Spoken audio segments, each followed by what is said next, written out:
Hola, un gusto saludarles. Mi nombre es Gerald Alvarado y esto es El Manifiesto Comunista en su primer capítulo, Burgueses y Proletarios. Iniciemos con algo de contexto. Karl Marx, filósofo, economista, teórico político alemán del siglo XIX. Es reconocido como una de las figuras más influyentes en la historia del pensamiento y la política. Su obra más reconocida, El Manifiesto Comunista, fue escrito en colaboración con Friedrich Engels y publicado por primera vez en 1848. Este sentó las bases del movimiento comunista, desarrolló una perspectiva crítica del sistema capitalista y una visión alternativa basada en la igualdad social y económica. El Manifiesto Comunista fue una respuesta directa a las condiciones sociales y económicas de la época industrial. En el manifiesto se argumenta que la historia de todas las sociedades ha tenido una lucha de clases, con los poderosos y los oprimidos en constante conflicto. En su visión, el sistema capitalista era inherentemente explotador, ya que los propietarios de los medios de producción, es decir, la burguesía, acumulaban la riqueza a expensas de la clase trabajadora, o el proletariado. El objetivo fundamental del Manifiesto Comunista era llamar a la acción revolucionaria, instando al proletariado a unirse y luchar contra la opresión capitalista. Según el manifiesto, solo a través de una revolución proletaria y la abolición de la propiedad privada de los medios de producción, se podía lograr la liberación del proletariado y la creación de una sociedad sin clases. El planteamiento central del escrito es precisamente la descripción de la lucha de clases a lo largo de la historia y la inevitable victoria del proletariado sobre la burguesía. Marx argumenta que en todas las sociedades anteriores a la actual ha existido una constante lucha entre las clases dominantes y las clases subordinadas.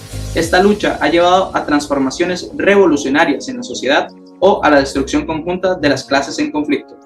Ahora bien, Marx sostiene que la burguesía se perfila como una clase social dominante, ha controlado la política y la comunicación, ha impulsado el comercio, el progreso tecnológico y la expansión de la industria a nivel mundial, pero también ha centralizado los medios de producción, concentrado la propiedad en pocas manos y ha llevado a cabo una aglomeración de la población en las ciudades, lo que ha resultado en una centralización política.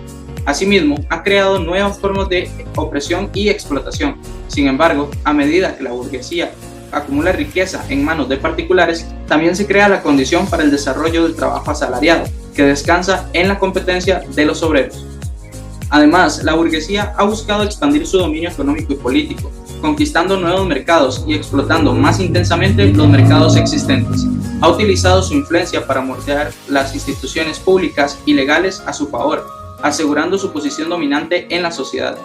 La burguesía ha defendido y promovido la ideología del individualismo, la propiedad privada y la libre competencia, justificando así su posición privilegiada en la sociedad. Sin embargo, estas relaciones se vuelven cada vez más estrechas y limitantes para el desarrollo de las fuerzas productivas, lo que lleva a crisis periódicas y a la destrucción de ciertas fuerzas productivas. Es destruyendo estas fuerzas productivas y conquistando los nuevos mercados como la burguesía intenta superar estas crisis.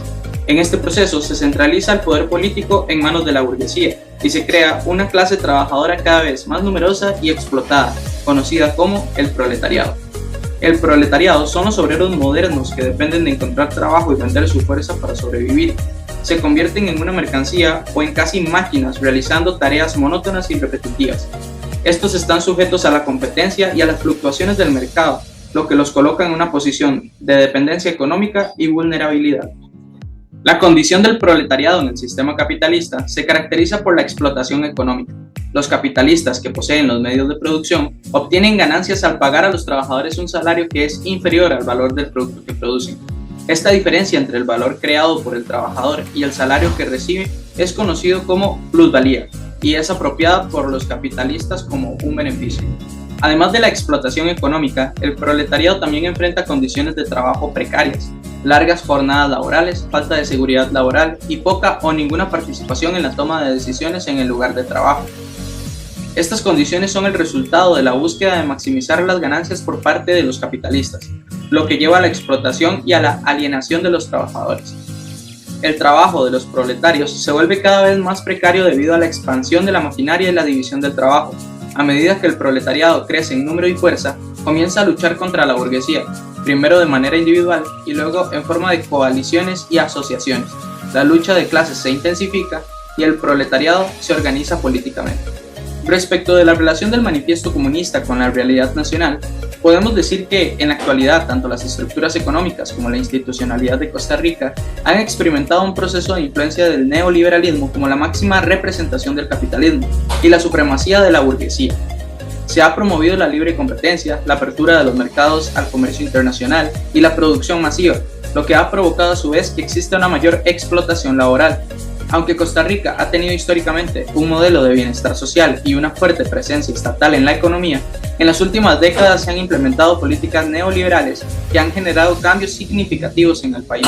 Además, se han implementado políticas de desregulación y privatización en sectores estratégicos como las telecomunicaciones, la electricidad y los seguros.